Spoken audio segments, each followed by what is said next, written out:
So good morning, everyone, and thank you for joining us today. My name is Ann Gakumo, and I'm the chair of nursing at UMass Boston. I'm very, very pleased to introduce you to our moderator for today's event, Dr. Leah Gordon, who is also our FNP track coordinator in the graduate program. She has gathered a number of panelists of experts to talk to us today about professional practice in the age of COVID. So without further delay, I'll turn the mic over to Dr. Gordon. Thank you, Dr. Kakomo. I just want to say thank you to everybody who is on the panel, as well as everybody who's joining us today for this conversation about NP professional practice, especially in the wake of COVID. I want to first say that each panelist who is joining us today is somebody who I work closely with and who is very special to me, who I've learned a ton from, and who have a lot of wisdom to share about their various roles as nurse practitioners, their very unique and strong nurse practitioner practices, and then I really am hoping that they can spend a little bit of time talking about some of the uniqueness about their NP practice in the wake of COVID and how their NP practice is either strengthened or changed in the wake of COVID. So with that said, I'm going to get our panel going, and I'm going to start by introducing our first speaker, Dr. Lorraine Drapek. Dr. Drapek is a nurse practitioner in radiation oncology at Mass General Hospital. She holds a doctoral degree in nursing practice. She has practiced for 40 years in oncology nursing for over 30 years.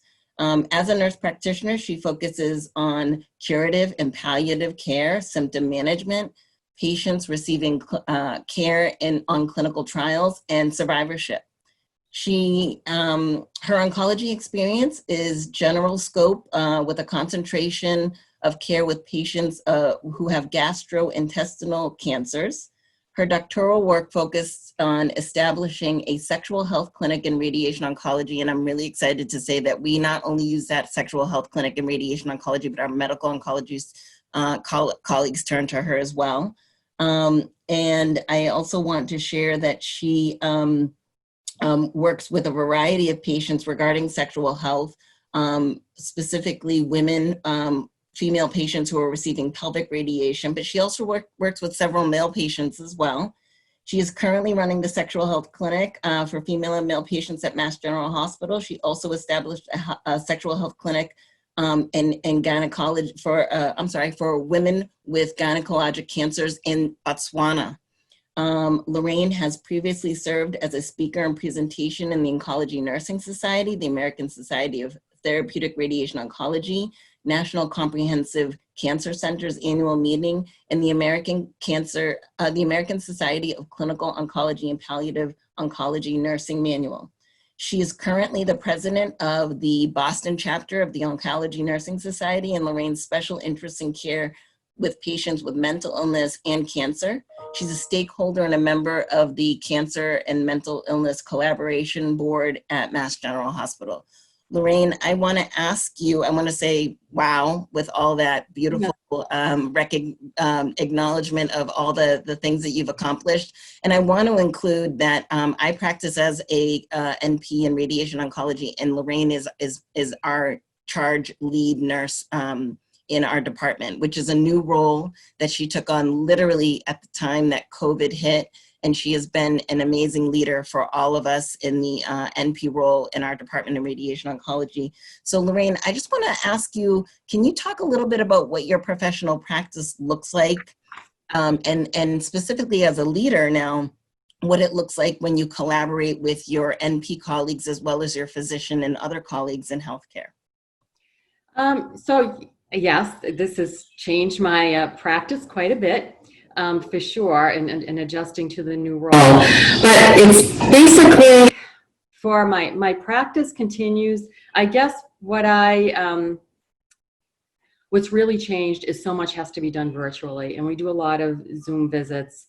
and telephone visits. So I think that as a nurse practitioner, I always thought I listened pretty well, but I certainly have had to really work on listening more closely because you don't have the patient in front of you in person. So I think that that's changed a lot. When I actually have to see patients, you have to decide. You can't routinely put your hands on them to examine them. I mean, before in a follow-up or a patient on treatment, I would routinely examine them before COVID. Well, you really can't do that now. It's that, number one, you have to ask yourself, do you have to examine them? Is an exam necessary? And what parts of the exam are absolutely necessary? But you have to maintain your social distance. So you try very hard not to examine them. It's especially difficult if somebody is there suspicious that you might have to send them for COVID testing. Basically, you try not to even go in the room. We have a room with a phone in it to be able to do all the screening and ask all the questions, which is not easy as well for these patients. And then we set up screening and they go for screening. So it's changed practice a lot in terms of clinical practice. Things like patients' weights and GI cancer, patients' weights mean a lot. So I am, asking them to weigh themselves at home, or sometimes as they're leaving the department, trying to meet them and weigh them on the fly because I'm worried, particularly for my upper GI cancers. So that's a challenge. So an interesting note though, I am finding that people really want virtual sexual health visits. So I seem to be doing more of those. The benefit of that is I've been able to counsel patients from other satellite sites because we can do them virtually. So if somebody normally goes to Newton Wellesley or Emerson Hospital in Concord, those are places where I don't have privileges. So I can't just go and see patients clinically, but I can see them as long as they're in the state of Massachusetts. I can see them virtually for a visit. So that's been something, and people have very steadily wanted those visits, which I've found really interesting.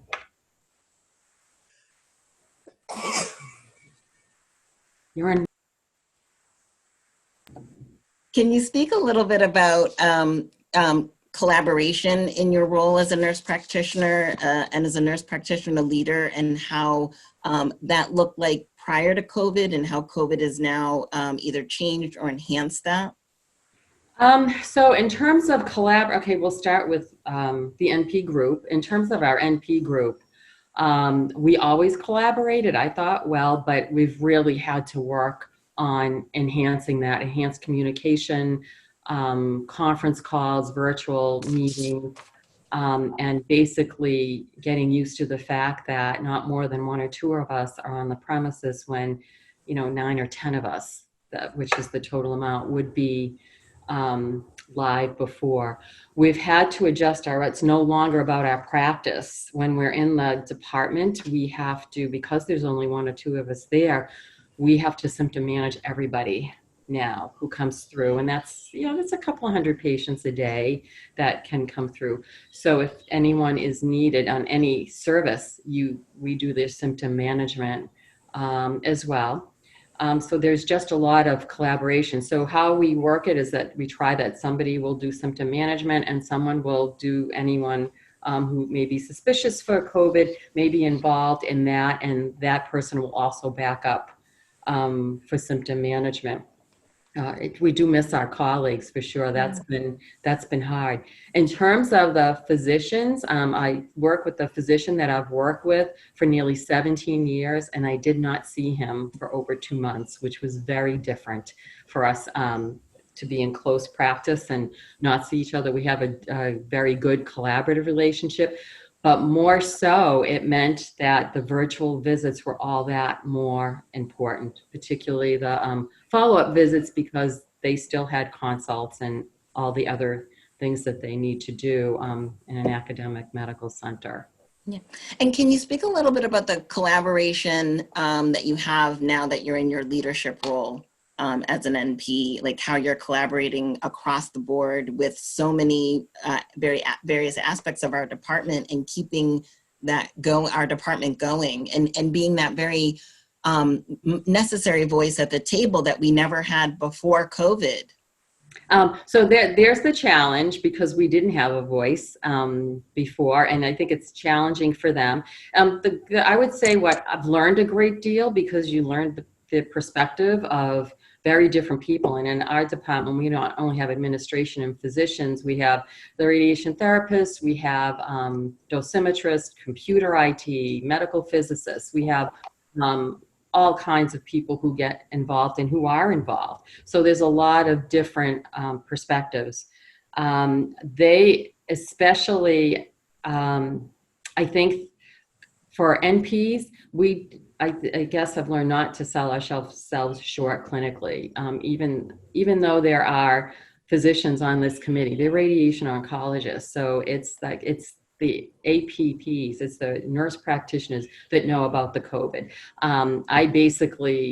I follow the positive COVID patients. We look and help determine when they can get treated, if they can get treated, where they are in their testing, what if they're really sick. It's definitely the APP presence. And I thank goodness I have my group of colleagues, my other 9 colleagues that I can call on and say, hey, this patient has a positive COVID test, and can we hold them for a little bit, or how badly do we really need them treated, and can we brainstorm on how we're going to get that done safely in the department?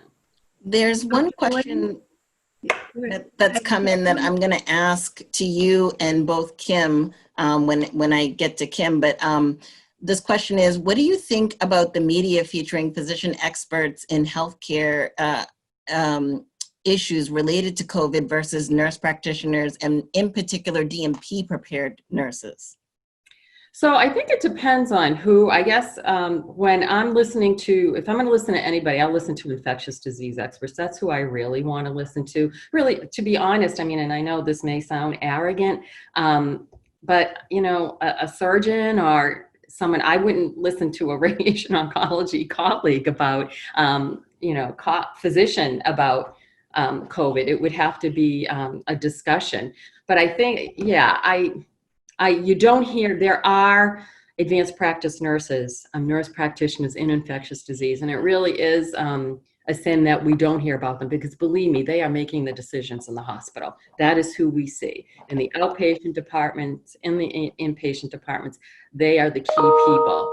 So it is too bad that we don't hear from them more.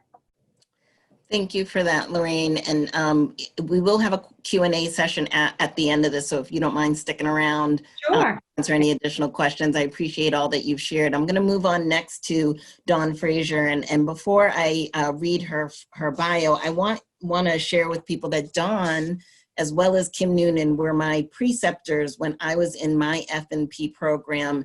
And I just want to first say, I haven't seen these faces since COVID hit. So I'm so excited to see all of this panel of people. Lorraine and I actually did have an opportunity to work together for a few weeks, and now we're not again.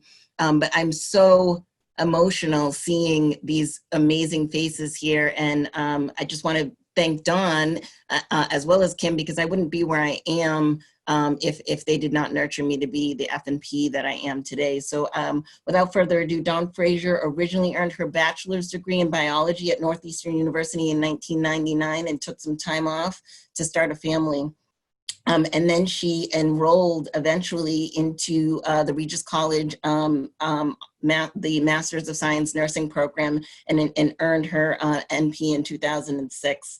After becoming an NP, she has worked in various fields, different specialty fields. Over the past 14 years, Dawn has worked in addiction medicine, community health, occupational health, primary care, urgent care, private sector, home visits, realty, pharmacies, and in college health. Dawn is a certified medical examiner. I did not know this about you, and has worked in leadership roles in managing in occupational health, and is currently in a leadership role at Upham's Health Community Center, working in a very busy urgent care center. Dawn is doing COVID screening. She's sticking those swabs down patients' noses to check them for COVID. And Upham's Corner is a very busy practice. It's open to the public for symptomatic and exposure to COVID testing. She wanted to make sure that people know that if we know clients who are concerned and they're out in the community, they can go to Upham's Corner. No questions asked about their immigration status, their healthcare status. We're checking people. I love that. Dawn enjoys working with families, taking care of patients from all age groups. When I was with Dawn, we did womb to the tomb, family nurse practitioners, and making people feel that they are treated with dignity and respect.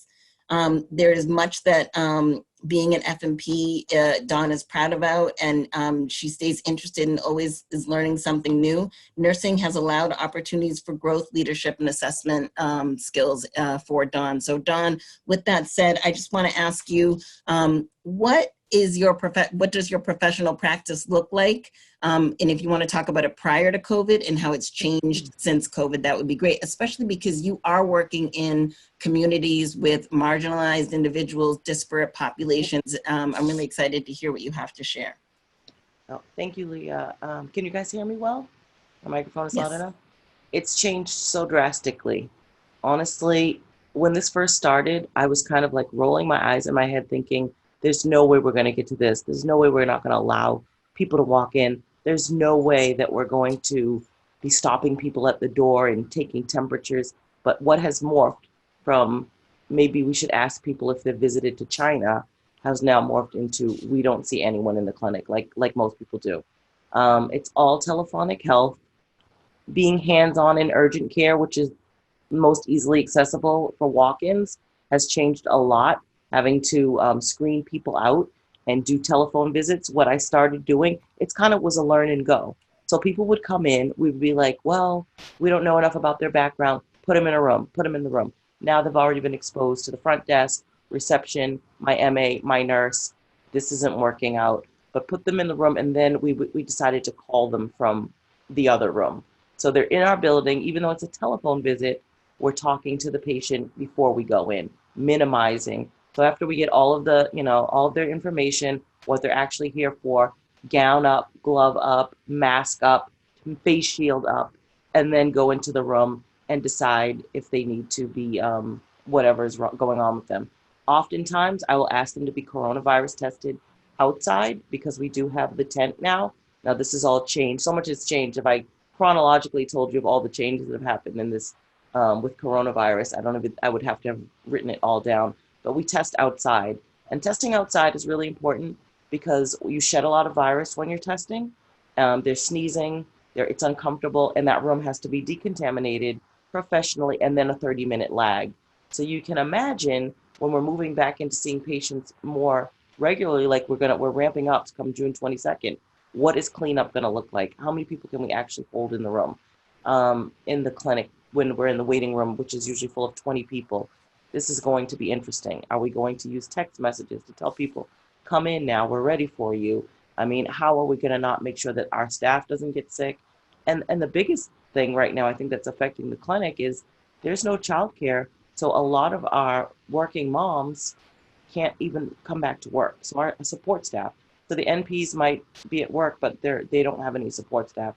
And yes, to piggyback on what I think it was Lorraine said, there is no camaraderie. Like you're on your own, you're working alone, even you're social distancing from your colleagues. They're not in the clinic with you. So you really have to be comfortable with that telephone assessment, really comfortable asking a lot of questions. And I found out that, at least 50% of these visits I can do and feel pretty comfortable over the phone.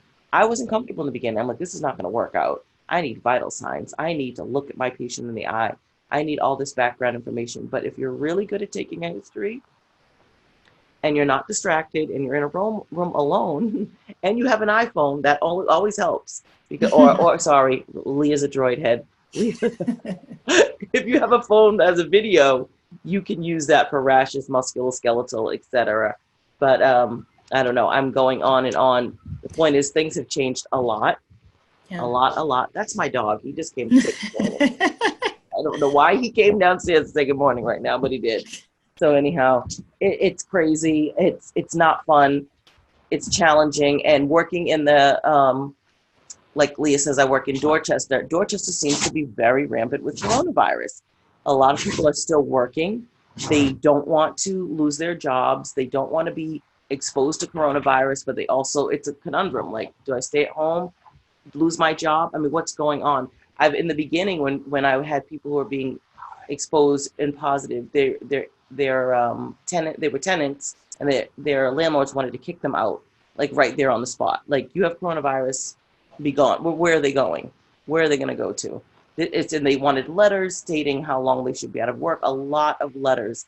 Letter writing is like, we have 4 different templates: negative, positive, positive with no symptoms, positive with symptoms. This virus affects everyone a little differently. You know, some people are working through it just fine. Some people are not. But because people live in tight quarters, families live tighter, and they're still working. I think that's why they're spreading it so rampantly. And the fear of this virus is really what you have to address. The fear that goes along with it. Like, what does this really mean? Is this the end? One of the things I'm very proud of from Mass General is that our Vice President of Diversity, Equity, and Inclusion has been working really closely with communities on the other side of the Tobin Bridge. So Chelsea, much like Dorchester, is a hotbed. There's a lot of intergenerational living. There's with 80% of the population there are like necessary workers, whether it's janitorial or whatever, they're needed workers. So they, like you said, they've kept working, they've kept going. They have to keep going because, you need the income. Can you talk a little bit about that question that I asked Lorraine? Like, what are your thoughts about the fact that we see lots of physicians answering questions, but nurse practitioners are at the front line? What kind of advice and wisdom can you impart upon our NP students? Because one thing that I think you said that is very important is that assessment skill. And you and Kim taught me very much about, go back in that room, Leah, because you missed something. You need to check this out head to toe. You got to check this out. Yes, this person is saying they have a headache, but that doesn't mean that it's just all focused up here. There's other things going on. And with COVID being so obscure in what you see in its presentation, you're talking about all these different letters you have. Can you speak a little bit to that as an NP? Well, for the first part on the collaboration, our docs are real. The docs in community health where I'm at right now really respect nurse practitioners, and it's really wonderful to work in a community like that. We're learning as we go. They don't understand this any better than us. This is brand new. Some of them, one of the docs has worked there for many years, and he's worked through SARS, and he's really big on infectious disease. So he's our go-to, and he's constantly blogging, and he's the one who said pretty much treat every patient that comes in through that door like if they have coronavirus. None of this gearing up for some people, gowning up for some, not others. Just anyone who comes in, because people were freaking out thinking, I've been exposed. You know what? We've all been exposed. We're out here, we're working, we're on the front line. People are coming in and they have questions. And what was the second part about collaboration on nurse practitioners? Well, I was asking, just in terms of like the view of how NPs aren't even really being put in the forefront. Nursing isn't. I mean, everybody's telling us how much they love us and they appreciate us, but like our voices in terms of being even considered experts at this. I mean, you're seeing this every day. Right. You're seeing the different manifestations every day. Do you feel like we deserve a broader voice at bigger tables? Well, I'm going to leave it. I would leave it in the hands of the infectious disease docs, because that's really their domain, and like it's so misunderstood. But when you're seeing things like people are telling me, for instance, at a community health level, I'm having insomnia. Insomnia has been on the rampage, and they don't see that it's connected to coronavirus. They don't see that these underlying social, mental issues. Well, I'm not worried about coronavirus, they'll say. I'm not worried. I'm not at work. I'm like, but your whole schedule has changed. You used to get up at 8, work from 8 to 7, come home. Your routine is all messed up. Of course, your sleep might be messed up too. and helping patients to kind of get there. That's more of the role that I'm focusing on in what I'm doing with in my NP roles. Just like, I'm not the expert on coronavirus. I can't tell you how long it lives on surfaces. I can just tell you the fallout that's happening because of it. And because I've been dealing with so many people who've experienced it or worried about it, how to take care of yourself inside and out.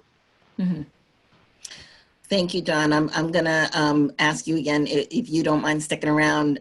We may have some questions at the end. I appreciate what you've shared so far. And if you don't mind muting your mic, I'm gonna move on to Brenda Lormill. Brenda is a dear colleague of mine.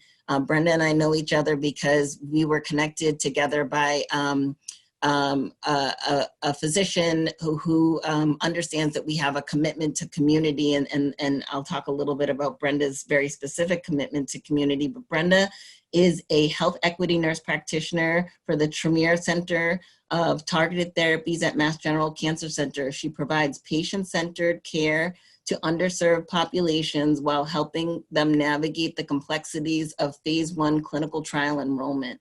Her role provides a unique opportunity to work alongside colleagues and other passionate members of the MGH community who find creative ways to provide equitable access and the delivery of care to the most vulnerable populations. Nice, Brenda, I like that.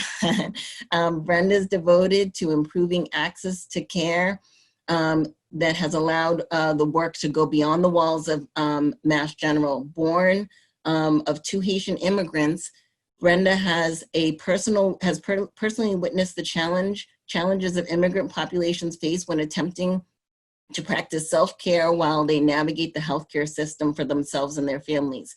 Brenda is the founder of the Haitian American Medical Association, HAMA. You can follow her on Instagram and on Facebook. And Brenda and her team, their mission is to provide culturally specific care, healthcare education through strategic and innovative delivery with the goal of improving healthcare literacy and healthcare outcomes for the Haitian community. Since the launch in 2017 of HAMA, she has impacted over 800 Haitian individuals throughout Massachusetts through healthcare education workshops, community events, and academic scholarship opportunities. Brenda is an alum of Regis College. Wait, did I know that?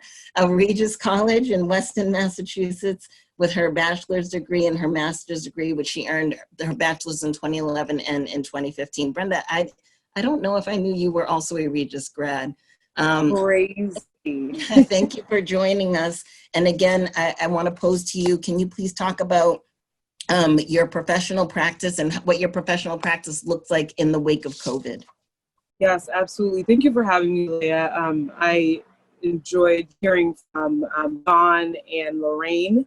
I actually joined the Tremere Center in September of 2019, so last year, about 8 months, almost 9 right now. And at first, I had the experience that a lot of these new NPs are going to have as you start your profession, you're joining a new team, and then COVID hit. So prior to COVID, I was learning phase 1 research, and I'm practically new to research.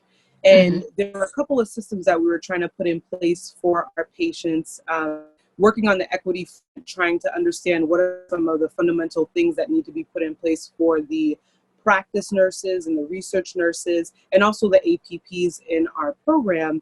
And then COVID hit. And I want to just give a little bit of a background of the patients that we do see at our center. These are patients with metastatic disease who have tried standard of care therapies in the past and are willing to go on a clinical trial to find that hope, right? And now you're faced with a virus that is, moving through our country. And these are people who have cancer, who are concerned about their cancer, but they're also fearful to come to the hospital to not be exposed to this virus because this is where people are coming, right? And I think the most challenging part with this pandemic is understanding the perspective of a patient. Also understanding that our practice is really guided by these protocols. So if a patient needs to come in twice a week for their treatment and have labs drawn that's outlined in the protocol, before we say, okay, we're going to cut your visits down to once a week or make things virtual, we have to go through the sponsor. We have to ask for permission to do all of these things. And I have to say, a lot of these sponsors for these clinical trials have been very, very understanding and accommodating. Some of the IV infusions, we can't really do those from home. So patients who are in clinical trials that are receiving IV infusions, they have to come into clinic. But one of the things that we've been able to do is that patients who are on PO regimens, we've been able to ship drug for like a 2-month supply and then do our virtual visits from home. They are challenging. Like Lorraine was saying, you know, your physical assessment, saying that it is challenging to do that over. Again, I will echo Lorraine, your listings on a virtual visit, you have to, there's that patients are saying that are not, and Brenda, you're breaking up a little bit. Can you hear me now? Yeah. Okay, let me do this.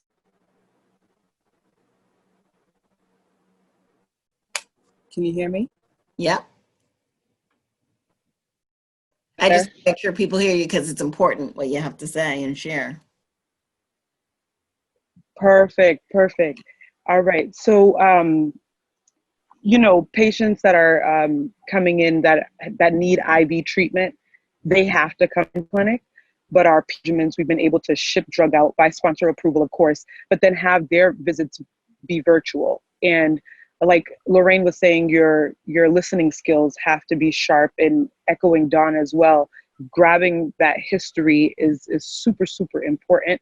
With our patient population, understanding that it is a clinical trial and they've failed other therapies in the past, sometimes you'll find that they're not really telling you everything that they should. They're not really being truthful about their symptoms.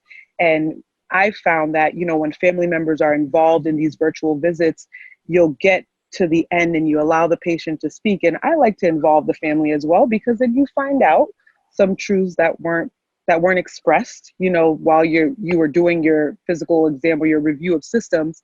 And it's challenging for them. It's challenging for you. It's challenging for them. But I have to say, despite the challenges, in our clinical research department, we've found ways to make it work. You have to be aware of the fears of your patients that have metastatic disease and try to meet them where they are. Another challenge is the no visitor policy.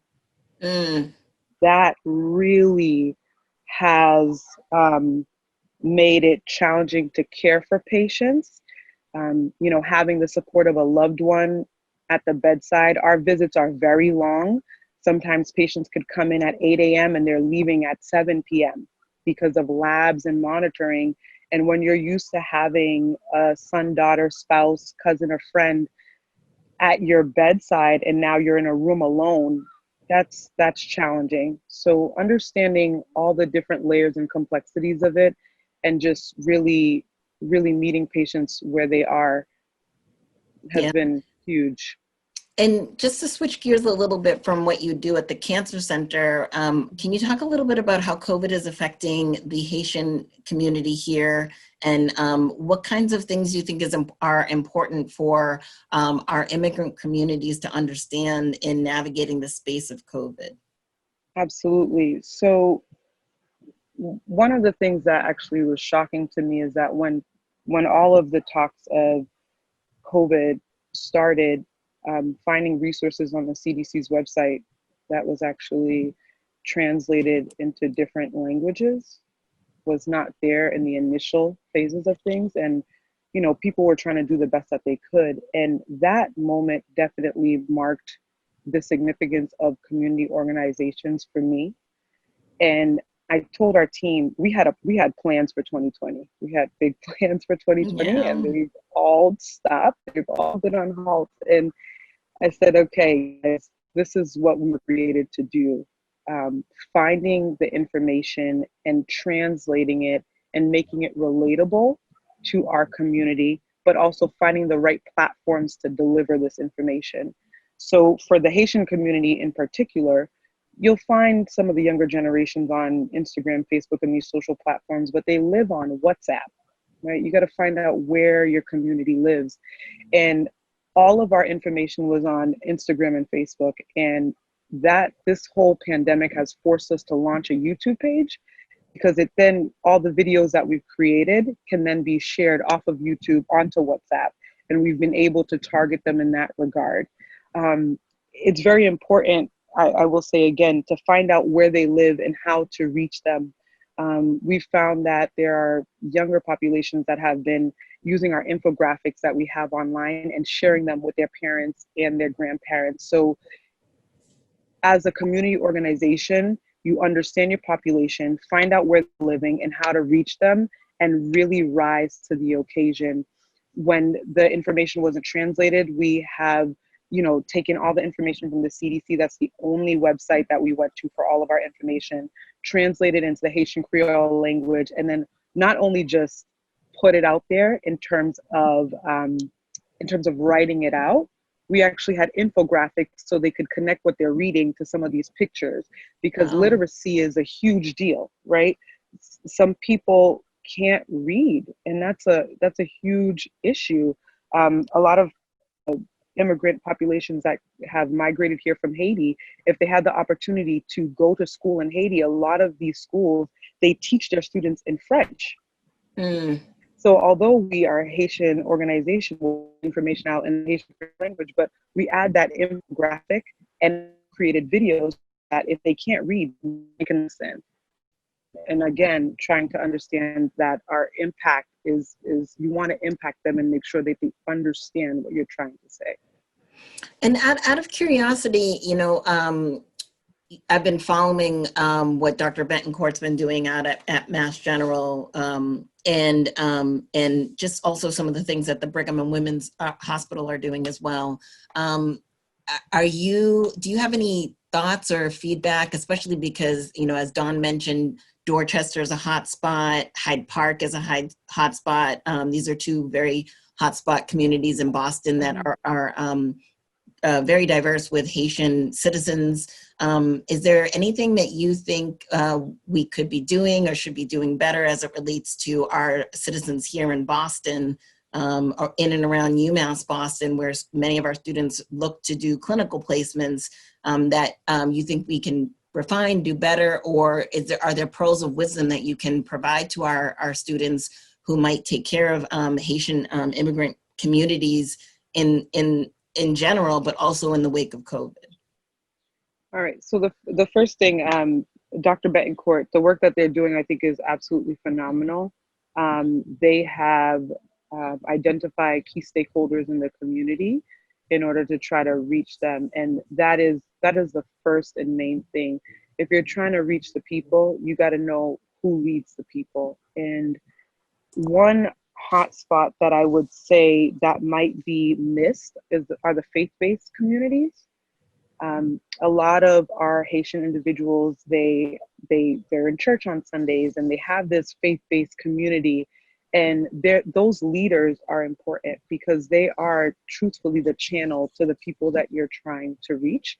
So if there's one tip that I can say, is really identifying who are the leaders in those communities, whether it's the Haitian community, Hispanic community, whomever you're trying to reach, but don't forget about the faith-based community, because that's where a lot of these community members are connected to.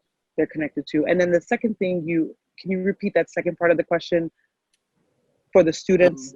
Yeah. Well, do you have any recommendations or thoughts that you could impart upon our students who may be working with immigrant communities that they should really consider and think about and know about? Mm-hmm. One thing that has helped me, whether I'm working with the Haitian individual that I could actually communicate in their native language, or someone else, another immigrant population, is trying to learn their language, the little bits of their language. You would be surprised if you ask someone, how do you say pain in your language, how much that will build a bond with you and your patient. They then understand that you are really trying to make an effort to understanding them and better caring for them. And it could be one word a visit, literally, but you're connecting with them. Who is that one person they trust in their family that if there's that aroused for a situation to communicate, understand that person, we immediately the spouse or it's a daughter. Sometimes it's a friend, but finding out who are those people or if it's a person that can actually advocate for this person when they can't speak for themselves. Mm-hmm. Language and identifying their network really is. So you were breaking up a little bit, but I think the culmination of what you were saying is trying to connect with them in their personal language, their native language, and then also identifying family members or community members who they feel comfortable with, who you can help bridge your gap, healthcare gap, to bring them closer to having a therapeutic relationship with you. Absolutely. Absolutely. I think that's a very important wisdom. Thank you for sharing that. And thank you for doing what you do with HAMA. I think it's a organization. I hope that Mass General and Dr. Betancourt are sort of leveraging that work as well.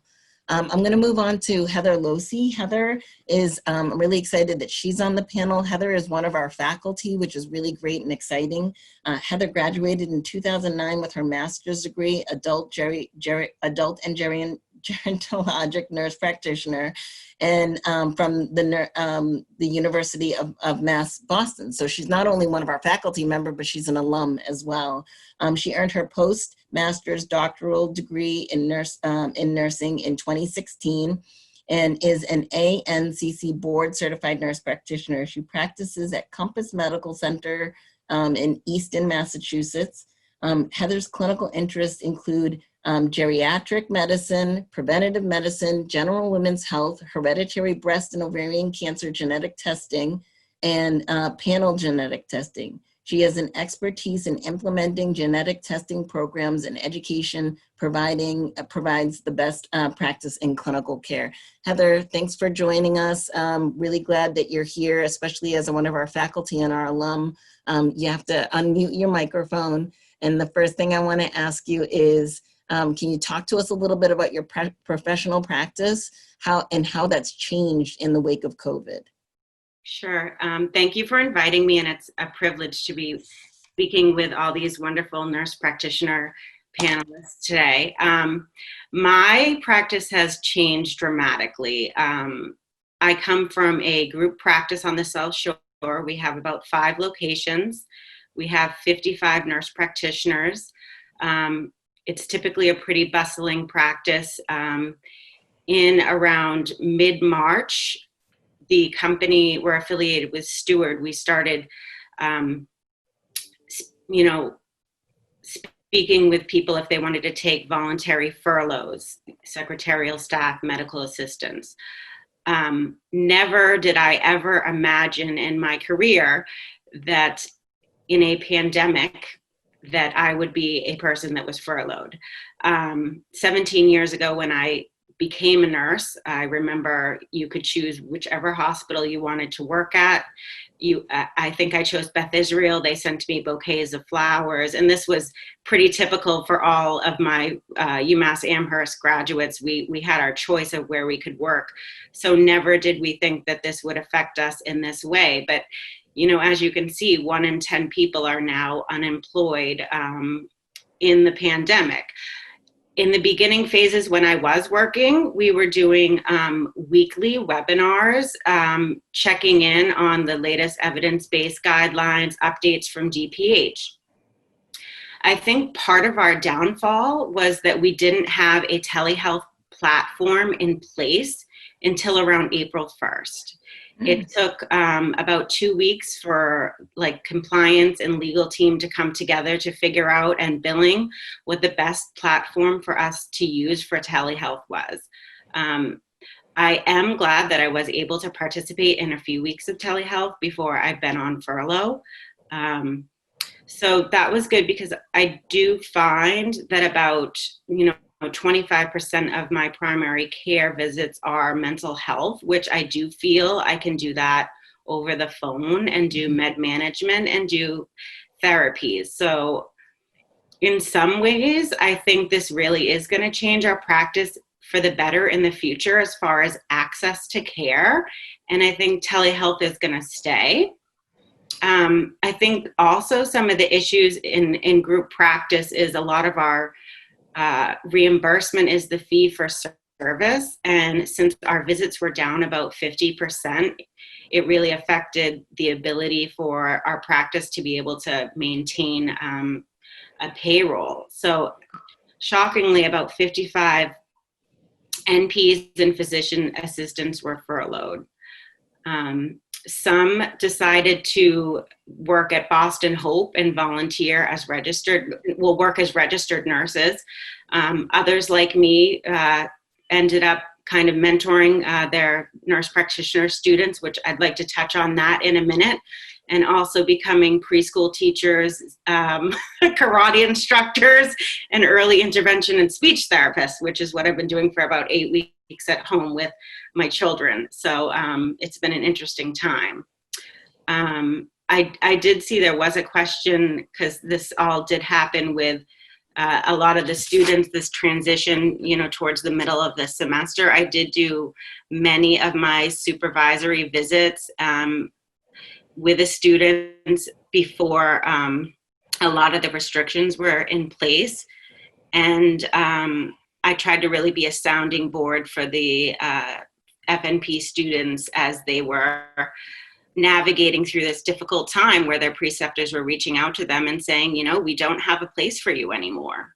And it was really, really difficult. I'll stop talking now. I'm not sure if you have another question for me. No, I mean, I think that's great. And if you can actually speak to some of that, maybe elaborate a little bit more on that mentorship, I think it's important to, impart some pearls of wisdom and hope for our graduating students and those who are still in our AGMP and FNP track working towards graduation. What do you think are the key things that they should hold on to, that they should focus on in their academics and take from their academics as they launch themselves into the profession? I think that it will be a new type of practice for them, because I think telehealth will be here to stay. I do think that there will be a place for the students, because I find that, yes, the head to toe is so important, but like 80% of my time is actually doing my history, and the physical portion is, mostly at the end, but a lot of it is just the communicating. Mm-hmm. I think slowly things, will lighten up, that people will start coming back in for their physicals. I think the students, will be able to get jobs, because all of these people that have avoided going to the doctors with diabetes, hypertension, hyperlipidemia, who've been scared to go to the doctors or put it off for the past few months, there's going to be an influx, and they're really going to need to be seen, whether it's telehealth or a face-to-face visit, because all of these comorbidities are what's causing a worsening of, symptoms and life expectancy with COVID. Right.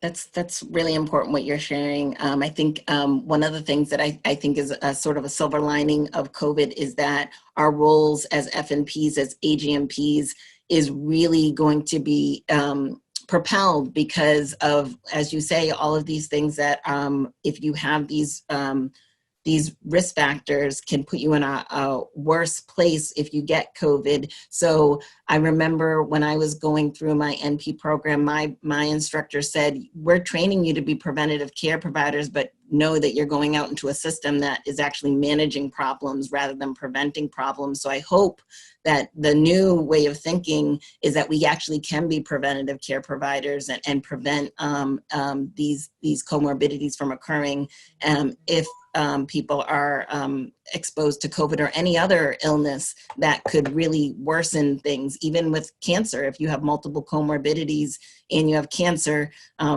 things can be worse for you. So I'm hoping that this pandemic heightens the fact that nurse practitioners really are preventative care providers, and we could do a lot of good work there. Absolutely. And I was going to say, and you must know this too from speaking to the students, but it's just been so incredible to speak with the students, because I've had the opportunity to visit them and then to speak to them after the pandemic. And what they're doing is incredible, stepping up from different roles in the hospital, going back to working in ICUs if they haven't worked in them for years. And I'm just so proud of our students at UMass. They're doing such an incredible job. They are learning so much from the program at UMass, but they're also learning so much from this experience that none of us in all of our combined, the attendees and all the faculty, we've never experienced this in our careers. And I'm just so proud of them. I really am. Thank you, Heather. I appreciate that. And now I'm going to move on to Kimberly Noonan, and just want to say that I can't talk about Kim without getting emotional and mushy. Kim is the primary reason I joined the nursing profession. I worked at Dana-Farber for many, many years. I tell people I grew up at Dana-Farber, and Kim came by my office one day and she said, "What are you doing?" And I said, you know, booking a patient or something of what I was doing. And she said, "No, like, what are you doing long-term? Have you thought about what you want to do long-term?" And Kim identified qualities in me that I was completely unable to see, and literally mapped out my whole trajectory of nursing education. And if it wasn't for Kim, which I just want to say I followed to the letter, if it wasn't for Kim, I wouldn't be a proud member of the nursing profession. And so without further ado, Kim Noonan. Kim has worked in oncology for over 20 years, and she's cared with patients for multiple myeloma for the past 9+ years. She is currently employed at Dana-Farber Cancer Institute with the Multiple Myeloma Center, and she is an NP with she is actually the lead NP, the chief NP at Dana-Farber Cancer Institute as well. She has spoken widely on subjects related to advancing practice for registered nurses, multiple myeloma, including treatment and symptom management of patients. Kim has multiple publications in the area of multiple myeloma as well as nursing practice. And she is just an overall superstar in my eyes. All of our panelists are, but Kim holds a very, very special place in my heart. And as it relates to mentorship, I think she and I are going to start thinking about publishing something about our really unique connection together. So without further ado, Kim, can you please talk to our attendees about your professional practice and how that's changed and how your role as a leader maybe has either changed or enhanced in the wake of COVID? Yeah, I mean, that's a very loaded question. And I really want to start by saying to Leah, you know, I tortured you and you're still talking to me. I find that amazing. Thank you. And also, I really want to touch upon what Brenda said. And so we had so much to do this year. It was 2020. It was. Oops. Uh-oh, Kim. I think you paused. There you go. All right. Am I back? Yeah, I do it's this. 20. Yeah. You were saying it's 2020. Yeah, it was the year of the nurse, and we had so much to do, and here we are. We're stuck, and it was Florence Nightingale's 200th birthday, and that was 12th, and we had big celebrations. We were going to change the world with our nursing practice, and I think we did. It's just that it was sidelined a little bit for COVID, so we changed it differently. So Brenda, I really appreciate that you brought that up. It's very important, and so, you know, my role as the chief NP started about 10 years ago. I was given 8 hours a week to be the chief NP, and it was just a joke. And finally I said, you know, I'm not going to do this anymore. And so finally there was a role that has been created for me as the chief NP. There's 2 directors that are under me. I manage the heme malignancy group, but also I oversee the practice of all the NPs at Dana-Farber. A lot of what I do is credentialing of these NPs and mentoring and education of the legislation of practice very close. Oops, you're breaking up a little bit, Kim. All right, am I back? You're back. It's just been a very, very, and we really, you know, we really needed to, and so currently my practice is I work 8 hours a week in multiple myeloma, and then the rest of the time, you know, I'm the, you know, I really sort of manage policies, the procedures, the practice of NPs, and so it's been a very interesting year. Yeah. But with that said, along comes COVID, and my, you know, was just top secret for a very short long period of time. It was everybody, you have to hurry up and you have to figure out as an NP how you're going to practice at home or maybe a hybrid model, digital access. And how does that look? How can we help?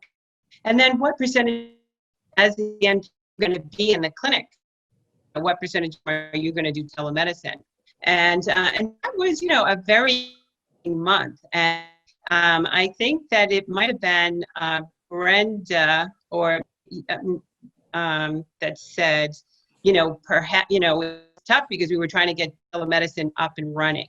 And the Dana-Farber nurses are a facility fee. So therefore, our telemedicine visits were not going to be billable.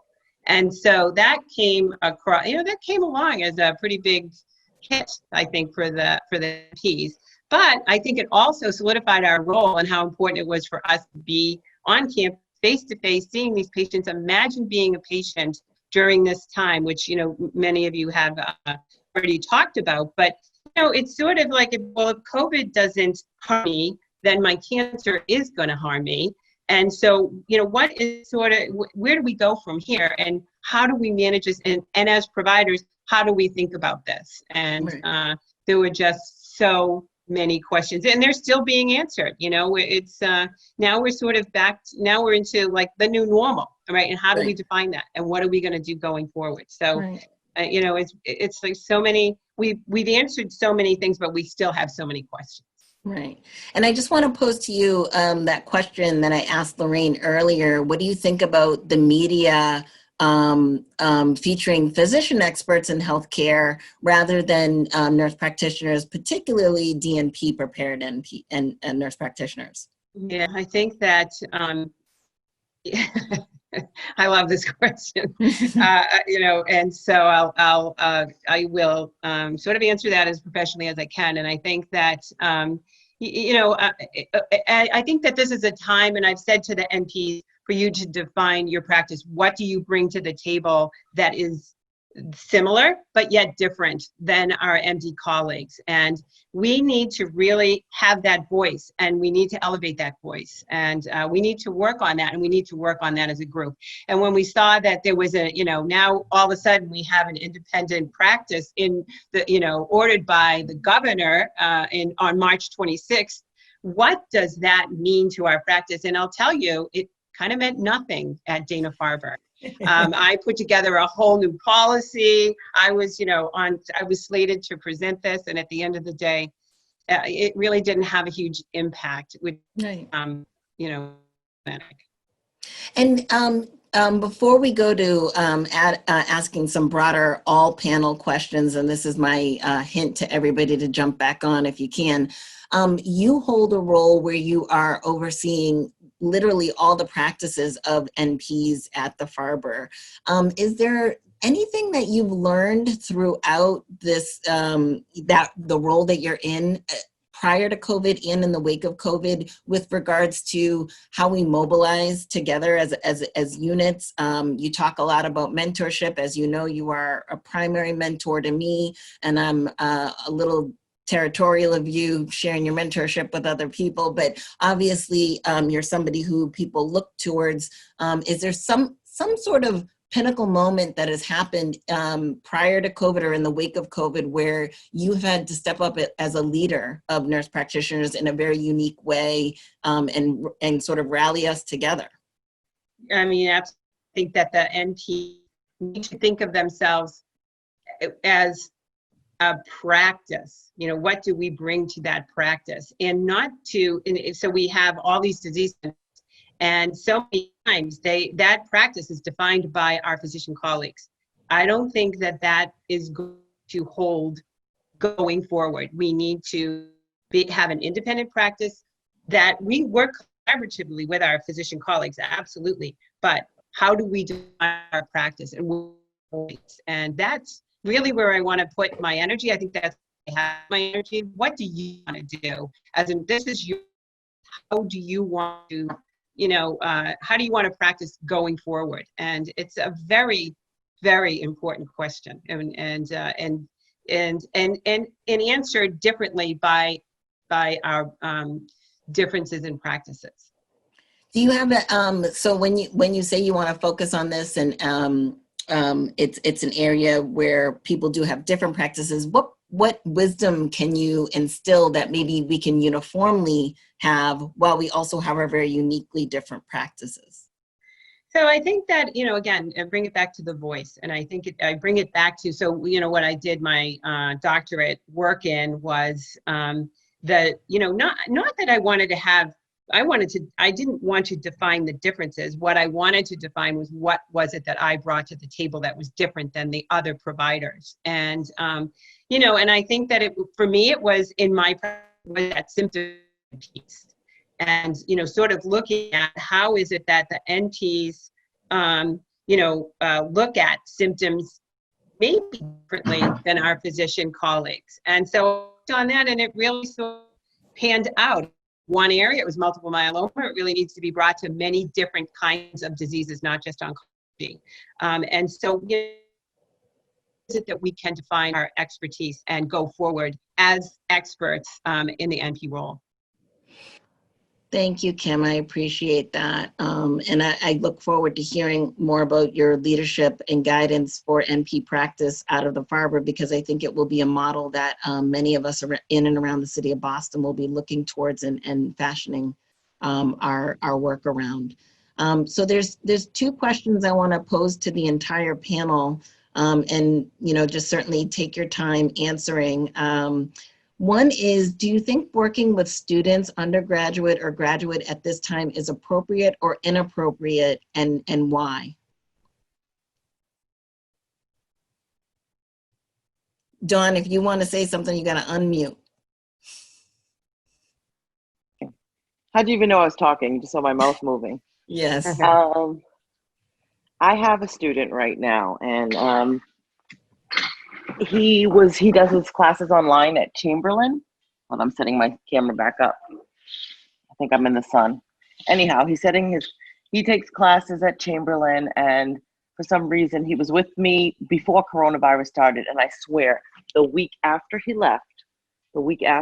my student left Chamberlain, COVID hit us like wildfire. And he took a month break because he hadn't finished his clinical hours, some reason why he needed to take a break. He says, I'll be back in May. I said, okay, I'll see you in May. How's that? Can you guys see me on that other phone? Yes. I'm switching. Hold on.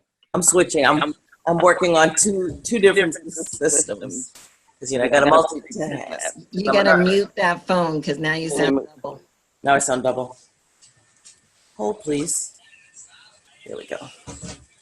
All right. So I told him, if you need to come in, get clinical hours, fine. But they're going to be with you in a whole different space, me in a whole different space, calling patients and not really getting to get any hands-on with them. How do you feel about that? Crickets. He doesn't want that. That's not good for him. We're not even supposed to be within 6 feet of each other. So how can I really, mentor him? It's all going to be telephonically. I said, if we move along and I feel like this is a really good client, I could call you and we could do it over the phone. But he said the school was offering virtual classes that he could do. And I figured that would be more beneficial for him than to just do a whole bunch of telephonic visits.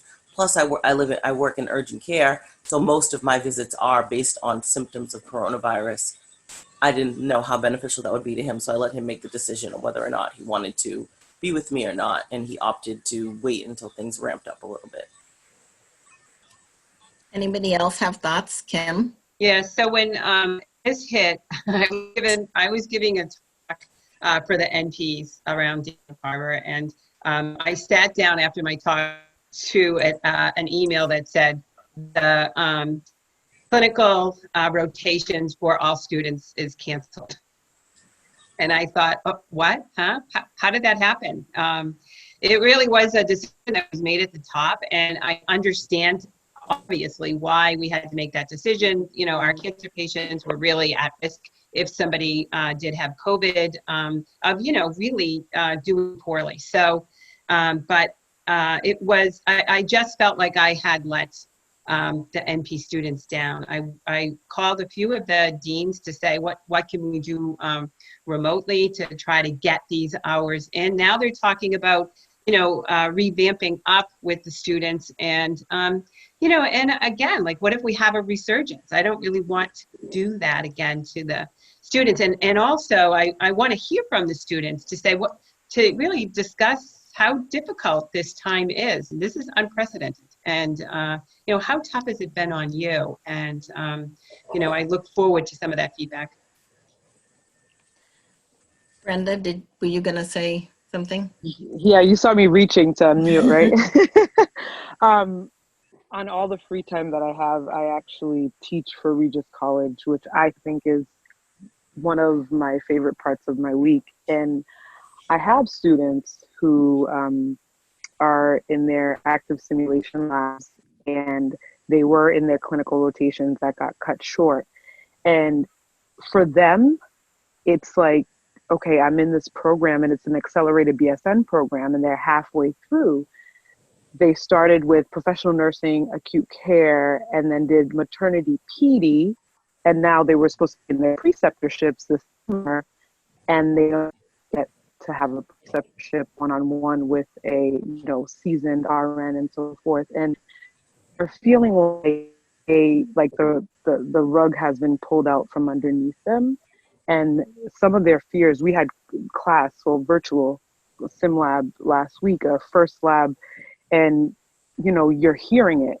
They want to be there, but again, I don't think there's a connection with understanding why it had to be so drastic. Like Kim was saying, it was just like no students, and their fear is that they're not going to be able to be the best nurses without those skills that they learn on their preceptorship, or whether they're starting their program fresh. So one of the things that I decided to do this summer is trying to find different ways to connect them to online resources as much as we can, and then still doing those simulations, although it's not hands-on, but having more of a focus group way of discussing a patient who's clinically declining the best that we can and supporting them. And what I've learned, again, back to what Lorraine was saying, listening.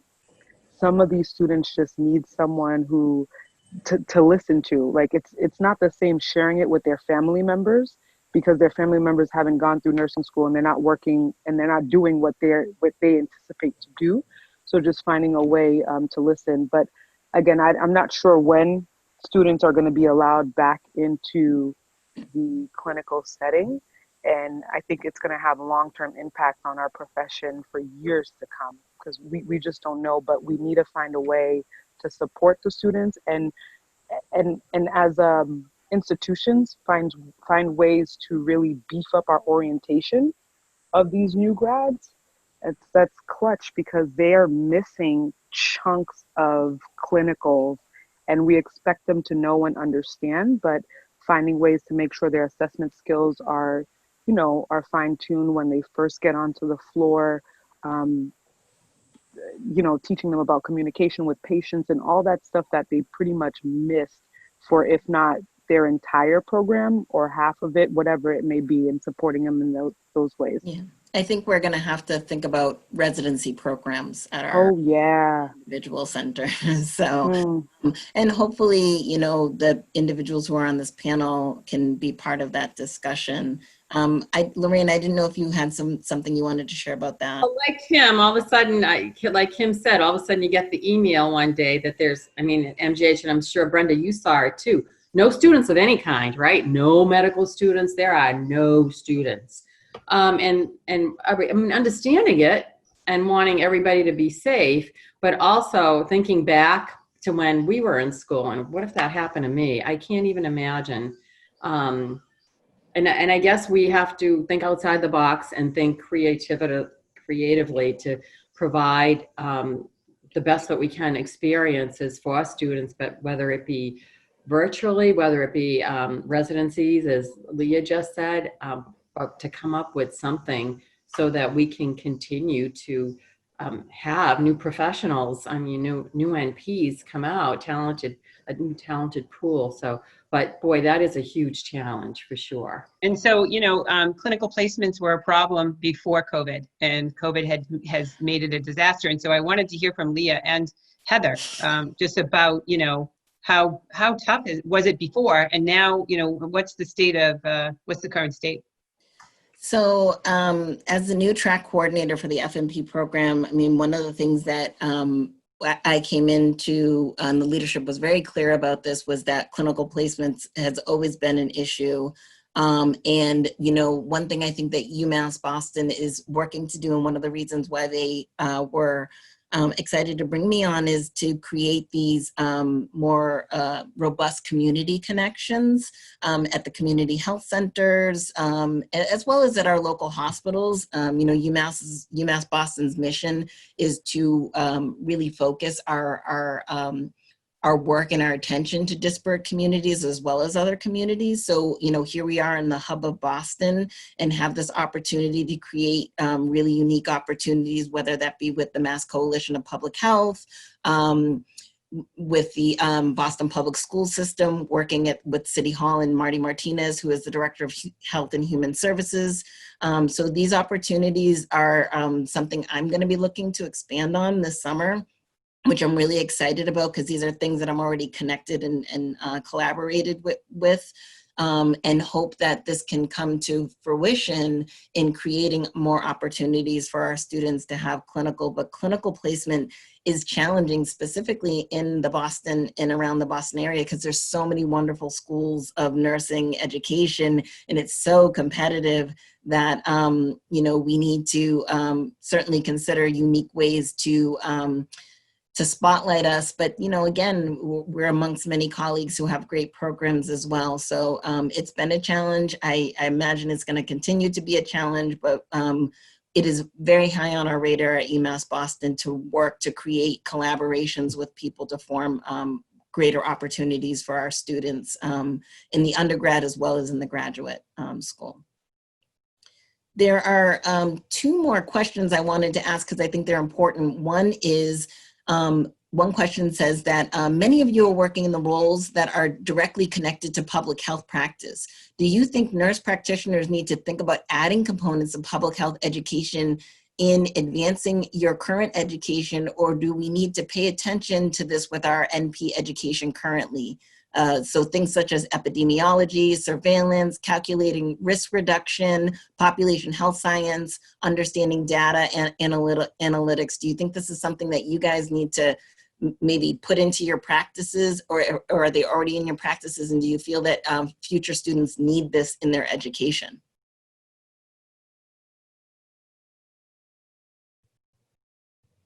I think it's vital. It's absolutely vital. And my doctor was really all of You're breaking up a little bit, Kim.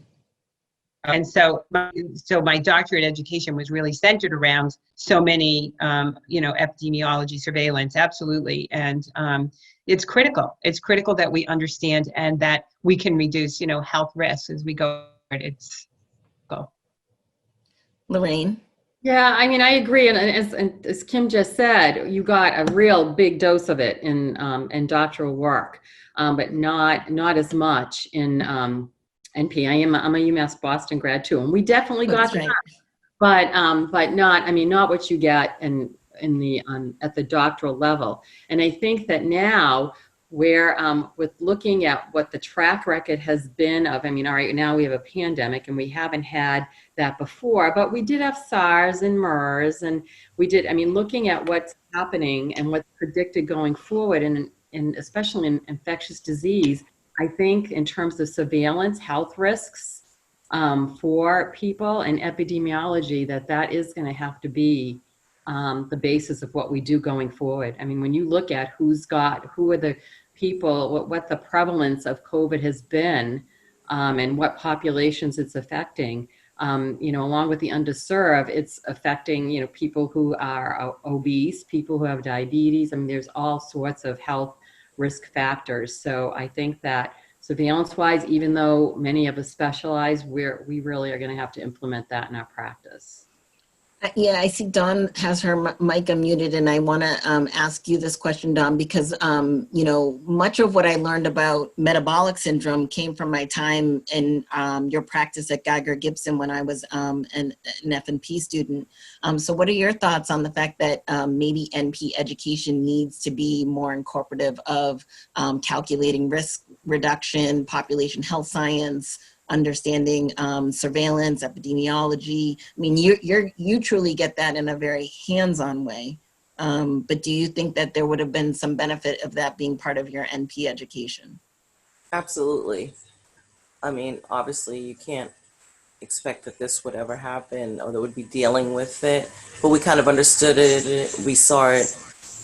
I feel echoey. Am I echoing on? No, you're good. You're good. Good. We saw this in other countries, but never at home.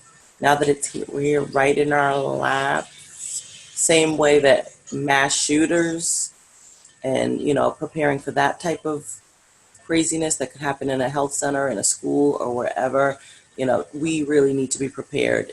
I mean, I took a class or course, a one-day course, but it was on how to handle mass shootings. I couldn't believe I was sitting in this class. I'm like, this is my reality right now. This has happened. This could happen at my place of business or at my children's school.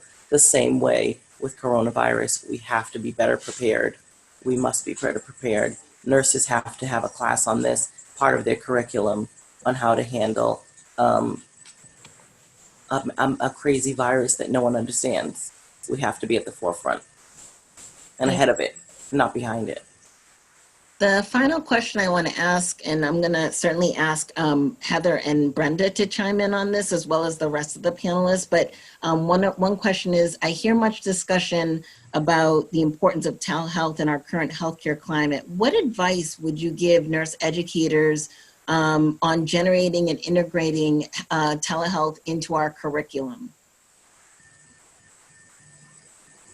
And I'm gonna ask Heather, because I know she and I had a background conversation about how she was using telehealth a little bit more towards the end before she got furloughed. All of us spoke to it, but so if anybody wants to chime in, but I'll start with you, Heather, if you want to unmute your mic. I think if we can focus on communication, you know, nonverbal communication, I think it works really well. I'm probably in a similar position, maybe as Dawn, where I have I kind of have my own panel. So I've known a lot of these people for 7 or 8 years.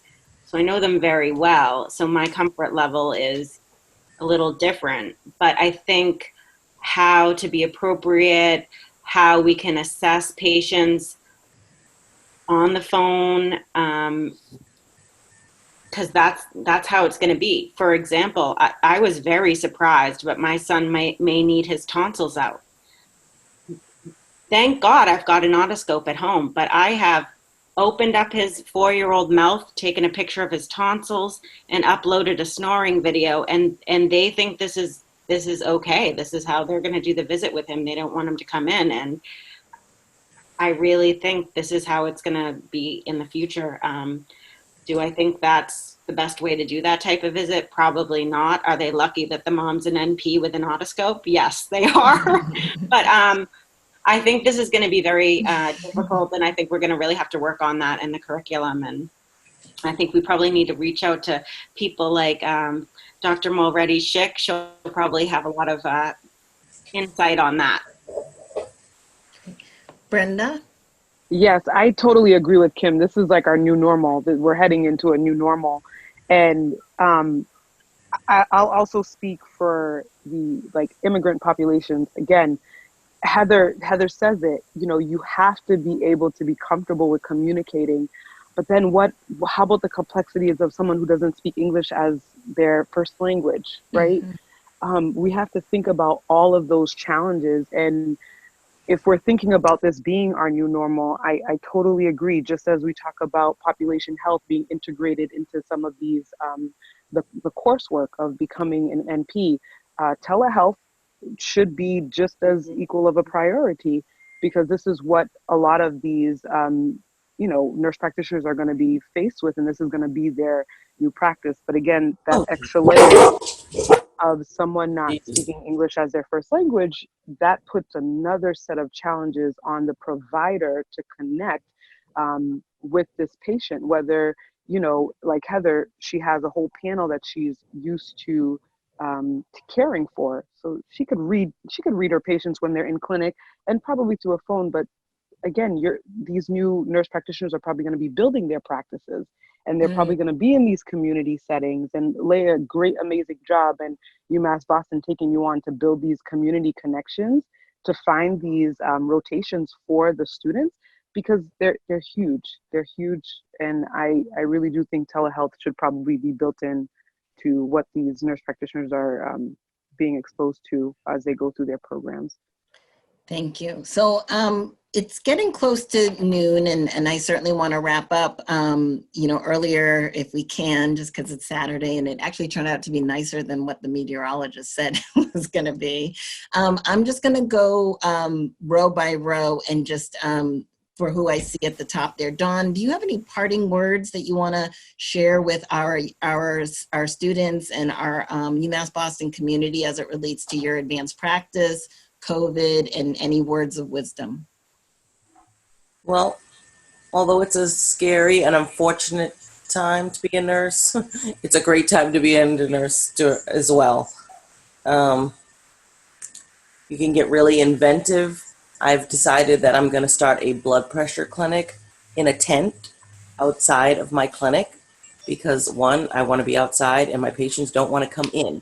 So they don't want to come into the clinic. Please do not make me come in there. I'm going to get coronavirus. I'm like, we'll come to you. It's one of those things. If you can't come to us, we'll come to you. It's just going to be intimate, me and them, checking blood pressures, because I'm doing a lot of these visits telehealth, but I don't get vital signs, and that bothers me. I don't like telling someone who has a headache and has borderline blood pressure, take some Tylenol, take some Motrin. I want that blood pressure. And this blood pressure clinic that I'm actually going to write up the proposal when I get off of this call really will be good for people who are having these telehealth visits. The patients will then be able to know that their blood pressure is okay because they're not going anywhere. They're trying not to go to CVS. They're trying to not come to the doctors, and they don't have blood pressure cuffs. Plus, I don't trust home blood pressure cuffs anyhow. I want to take it myself. So it's a chance to be inventive, a chance to show your leadership, a chance to really get out there and connect with people. We are really good at getting history. We are great at it. Nurses are great at it. Sometimes I go in the room, even after some of the docs, and I'll be like, oh, did you ask this? And it's like, yeah, well, that was sitting right there in front of you. They have a newborn baby in the house. Did you ask if there was a newborn baby in the house? Because maybe that's why, whatever is going on. But there's always some history in that family. The family systems always is the core of the family NP. Ask those questions, get to know the patients, and actually the sum of it is just caring. And I know your nurses, you care, we share, all that good stuff. I'm in here rapping now, but thank you for your time. Thank you for putting this all together. It was awesome. Thank you. Brenda, do you have any parting words that you'd like to share with our UMB community as it relates to your professional practice, your personal practice as it relates to HAMA, and just any words of wisdom that you'd like to share? Yes, absolutely. I echo Dawn. Innovation. This is the perfect time to be a nurse for innovation. Find a gap and fill a need. Find a gap, fill a need, ask questions. You'd be so surprised. I'm actually excited for you, Dawn, because I can only imagine what your outside in a tent blood pressure clinic will become in years to come. Sometimes you think about an idea and you feel like, oh, this only relates to me and my clinic and my practice. And it's not true. Like Kim is looking to, understand how we practice and make sure that the NPs have a voice. The little that you're doing, it might seem small today, but you never know what it can become over time. Mm-hmm. So be okay with being different.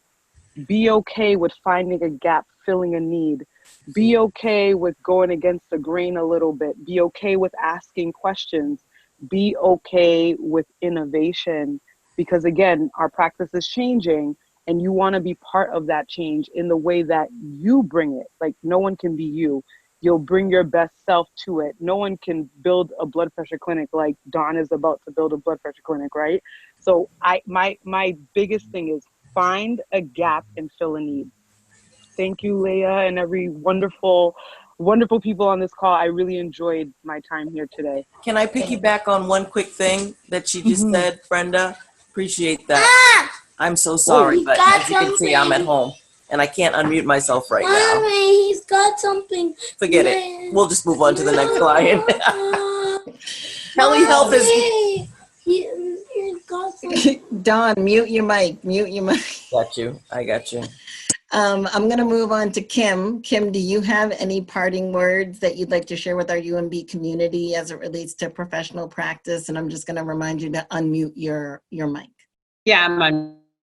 Yeah. I mean, you know, I always have this, right? But Leah, I'm in awe of all that you do. And so, and thank you for me to be part of this. You know, again, going back to what new normal going to look. I don't want us to You're breaking up a little bit, Kim. Oops. Oh no, Kim just dropped. We'll get her back in. Lorraine, can you speak to your alumni community and any imparting words that you have? Oh, hold on, Kim. I'm going to go to Lorraine and we'll come back to you. Okay. I mean, stay strong and have hope. I mean, it is a crazy time. Things are different. I mean, listen to what each of the speakers has said. All of them have been terrific. It's been great listening to them. Innovation, invention, coming up with new ideas is going to be very, very important. Telehealth we were going toward that anyway. There are, I mean, Amazon, Google, there were companies looking into all this before all this happened. So things were moving in that direction. And, you know, and remember, you know, doing a physical exam you're talking 5 to 10 minutes tops. That's all it takes. And it gives you only a picture of that patient at that time. Snapshot.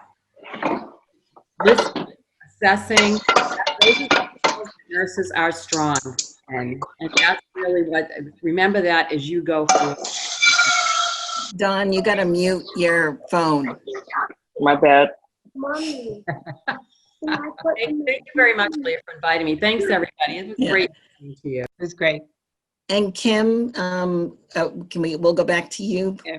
Well, I think that, you know, as everyone has said, I'll echo, innovation is important, right? But I think we need to define our practice, number one, and number two, you know, I think that we need to identify who needs to be seen, who needs to come in, and that's, I think, up to us. But, you know, we want to go to the edge with all we and that we just want to enjoy the view. That's important. So. Thanks, Kim. And then Thank you. As far as my professional practice, I'm really looking forward to continuing to work with the FNP and AGNP students, mentoring them and facing these challenges as far as clinical sites. Prior to me taking some furlough time, my passion is genetic testing like Lynch syndrome, hereditary breast ovarian, and as far as kind of similar to Dawn, I'm going to implement like a telehealth program for genetic testing and make it so we can do the consent over the phone and the patients can do their own test at home. Instead of blood, it can be saliva. So I'm really looking forward to getting back into that and educating the providers. And hopefully, I've had to cancel 2 NP students, hopefully getting my UMass students back in the fall and jumping right back into primary care. Thank you for inviting me, Leah. We're so happy to have you at UMass. Thanks a lot. I just want to say, again, you know, what an amazing panel of speakers that we've had. I'm so honored that you would take some time out of your weekend to talk with us. And you are also impressive and motivational and inspirational. And I thank you for your time and sharing your wisdom with our community, and look forward to inviting you back for future opportunities to speak with our UMB community. Thank you. Thank you, Leah.